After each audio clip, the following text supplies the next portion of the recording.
Olá! Você já deve ter feito a experiência de entrar numa rede social qualquer e de repente visitar um perfil de um amigo. E ao visitar o perfil daquele seu amigo, você percebe que as fotos que ele postou dele mesmo estão longe de parecer aquilo que realmente ele é.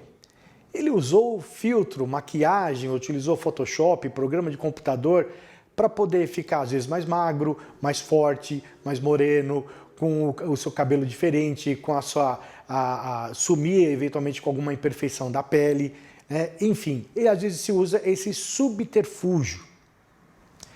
No direito do consumidor, nós também temos uma prática que é conhecida não só como uma prática nefasta, proibida, como também um crime, né? Um crime contra as relações de consumo, que é a questão da propaganda enganosa e abusiva. E é esse assunto que eu vou tratar contigo agora no canal Neojus.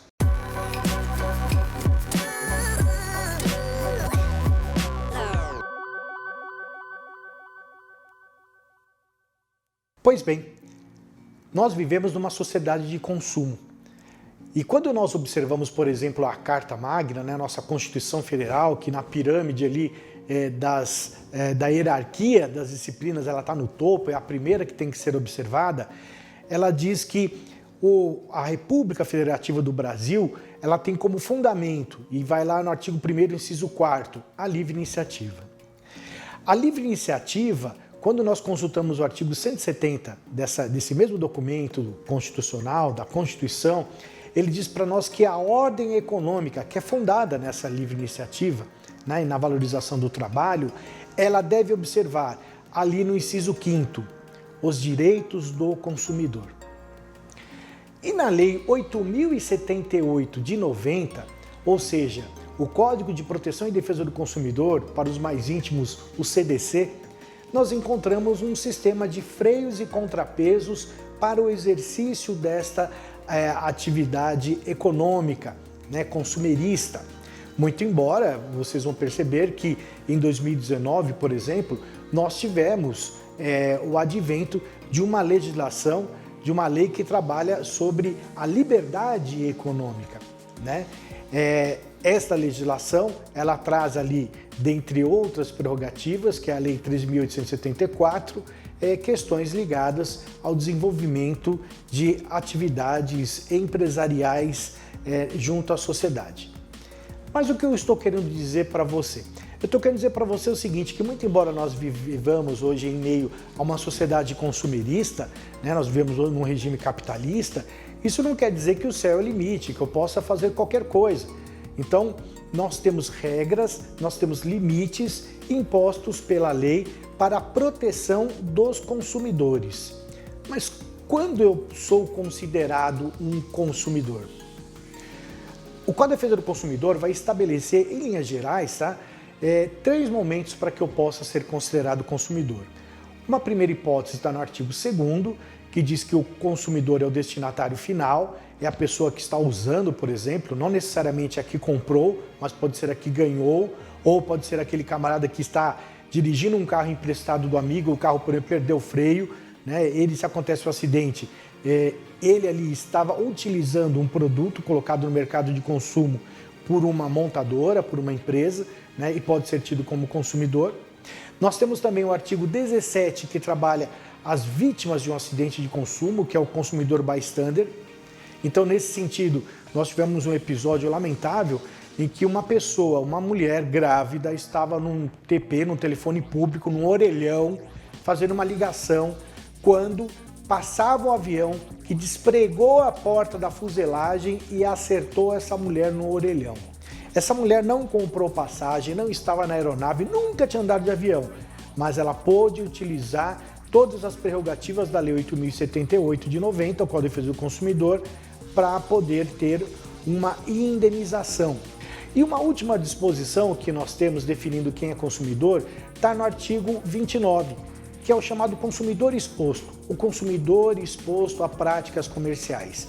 Eu não preciso ter comprado, eu não preciso ter ganho, eu não preciso ter sofrido um acidente, eu não preciso, enfim, ter sido vitimado por qualquer fato, né, decorrente de uma relação de consumo. Basta eu ter sido exposto.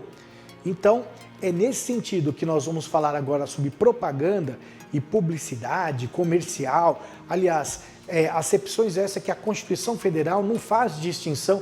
Quando nós estamos num curso de propaganda e marketing, é diferente, propaganda comercial, enfim. Nós estudamos lá várias noções diferenciadas disso.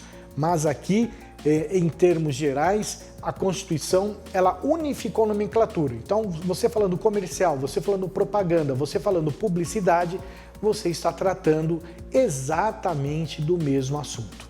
E para que serve essa propaganda, né? Essa propaganda, ela é, como se diz lá o bordão, a alma do negócio. A propaganda é que aproxima as pessoas de um produto, de um serviço, de uma marca, de um anunciante, faz com que aquele produto se popularize, se amplie as vendas.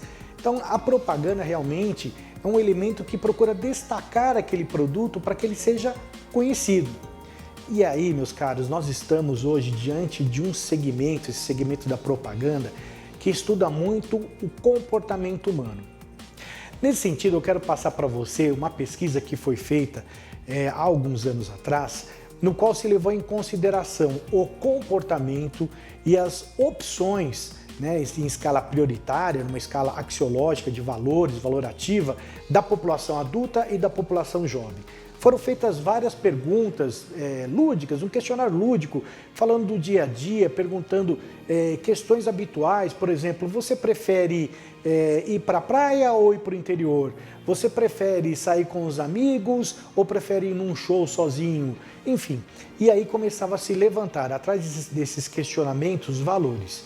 E aí, pasmem, senhores, com as conclusões. Nós tivemos, em um primeiro lugar para o jovem, como primeiro valor, a aceitação social. Em segundo lugar, alimentação e terceiro, moradia. Então, para o jovem, é mais importante ser aceito pelo grupo, ser aceito pelos amigos, pelos próximos, do que até mesmo o que eu vou comer e aonde eu vou dormir. Já para a população adulta, ficou ali em primeiro lugar a alimentação e depois de eu encher a barriga, de eu cuidar ali da minha fome, o que é mais importante é eu ser aceito pelo grupo, até mesmo uma escala de valor maior do que aonde é que eu vou morar. Vejam só vocês que isso é extremamente explorado pela indústria da propaganda, né? Então, quando vocês, por exemplo, observam qualquer comercial na TV, há muito tempo não se vende produtos. Nós vendemos sensações que nós podemos extrair desse produto, experimentar. Por exemplo, uma propaganda de carro, uma propaganda de seguro de vida, uma propaganda de cerveja, de caderneta de poupança. Enfim, o que elas procuram passar para nós? Vamos pensar no carro. O sujeito entra dentro do carro, né? Ele se torna ali andando pelo carro a seu objeto de desejo, as pessoas olham para ele, né, todo imponente dentro do carro. Tinha até uma propaganda da Fiat, que quando o sujeito entrava dentro do carro ele ficava bonito, quando ele saía ele ficava feio, né? Por quê? Então isso mostra, na verdade, um valor oculto de aceitação social. Da mesma forma, nós também temos a cerveja. Veja, a cerveja trabalha o quê? Momentos de amizade, descontração. Geralmente, as propagandas de cerveja são muito animadas, assim como eram de cigarro também. O cigarro passava também toda aquela liberdade, né? Você ser diferente, você ser respeitado, né? E pouco se falava do produto. Então, é exatamente isso que nós estamos querendo trabalhar. Aceitação social, que é algo que nós temos no nosso íntimo, né, como uma escala prioritária. Para quê? Para que você veja um utilitarismo naquele produto e passe a considerar a sua aquisição para servi-lo a esse propósito, né? Cabezon, mas é só isso que leva em consideração? Não. O linguajar, a vestimenta do ator, como ele está se portando, enfim, nós vamos levar em consideração até mesmo a cor. Se vocês observarem, por exemplo, os fast foods, as lojas, né, de fast food, as mais tradicionais, eram pintadas de vermelho e amarelo. O vermelho ele traz fome e o amarelo energia. Combinado o vermelho e o amarelo, ele faz com que a pessoa sinta ansiedade.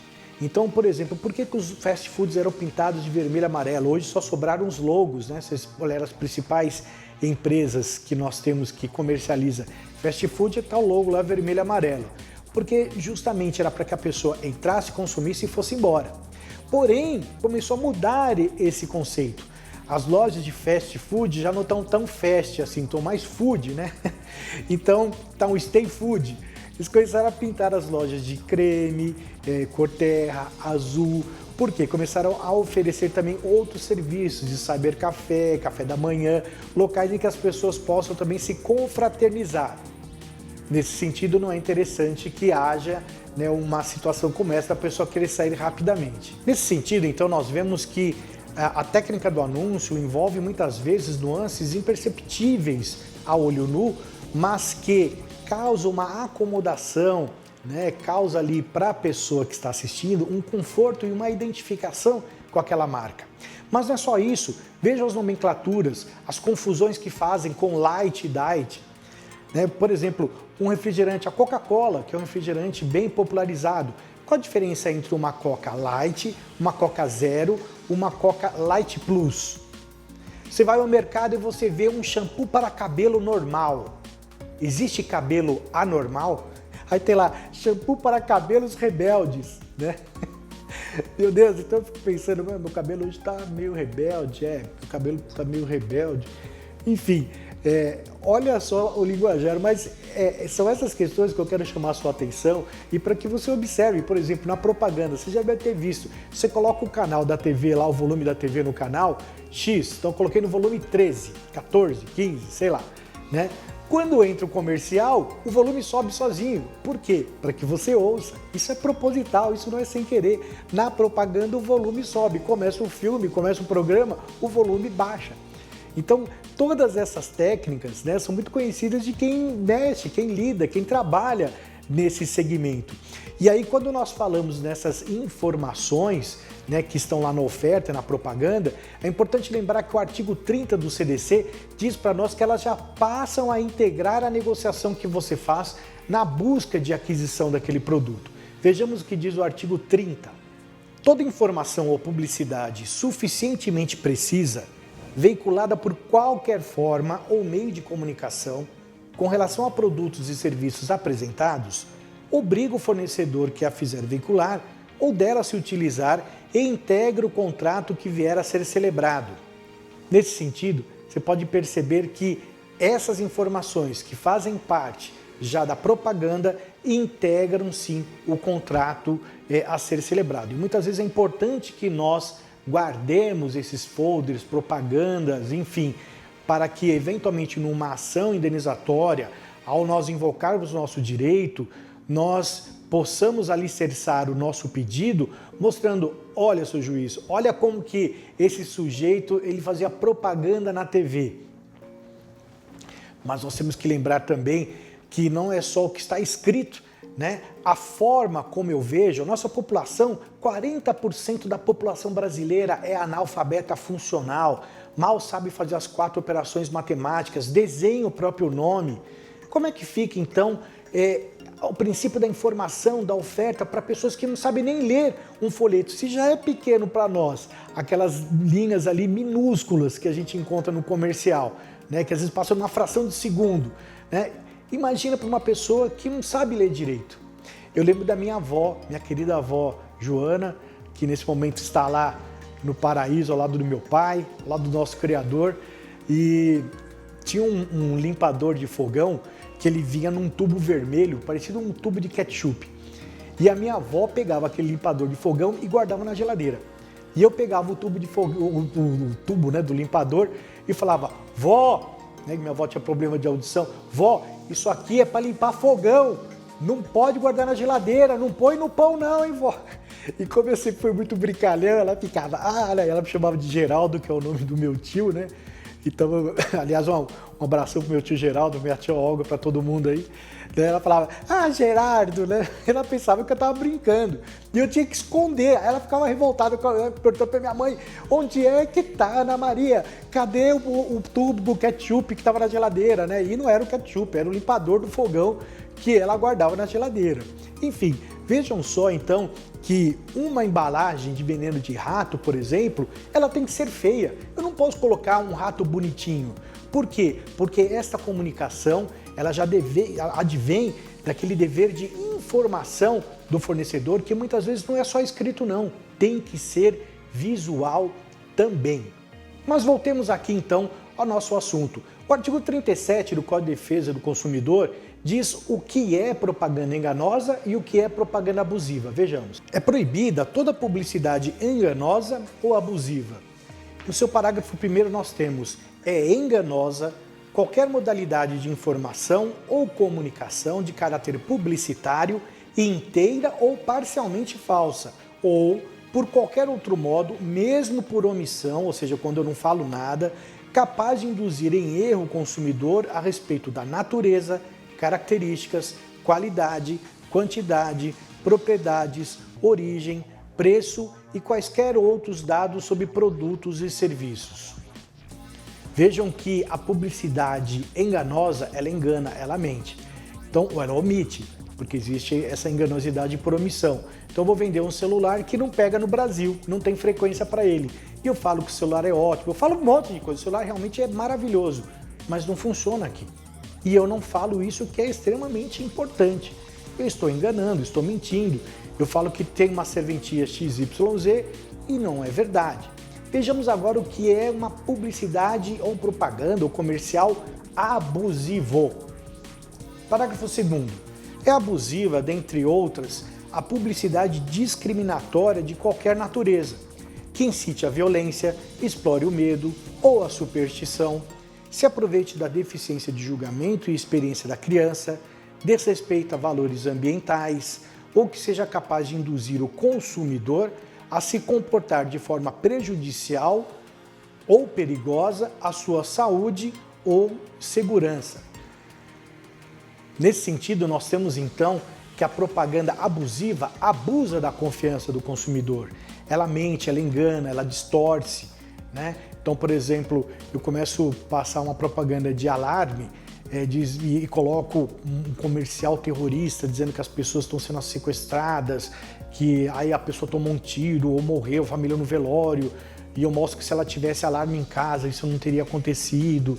Enfim, eu estou abusando do medo das pessoas, né? Às vezes da inocência da criança.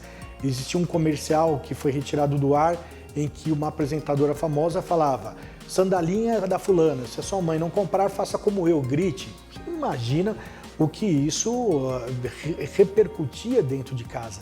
Aliás, a publicidade para criança tem-se um cuidado maior ainda, que um dia nós vamos trocar uma ideia sobre esse assunto, ok? Mas eu queria lembrar para vocês que esse abuso de confiança, então, ele também gera essa propaganda abusiva. E quais são as consequências disso? Bom, as consequências dessa propaganda, ela podem ter natureza administrativa, civil e criminal. Administrativa, porque nós podemos retirar essa propaganda. Por exemplo, a televisão tinha uma propaganda que mostrava que o menino vestia a blusa do super-homem, levantava o braço e saia voando. Um menino numa Coab em São Paulo pulou do 4º andar da janela. Felizmente não morreu, né, quebrou as 2 pernas, mas veja só, a propaganda dizia que vestia a roupa, levantava a mão e pulava e ia sair voando. A criança olhou aquilo, acreditou piamente. Então é o que eu falei, propaganda para criança, então o cuidado tem que ser ali redobrado, e existem muitas discussões se deve haver propaganda para criança ou se a propaganda deve ser direcionada aos pais da criança, né, para pegar alguém mais amadurecido, né, para poder consumir.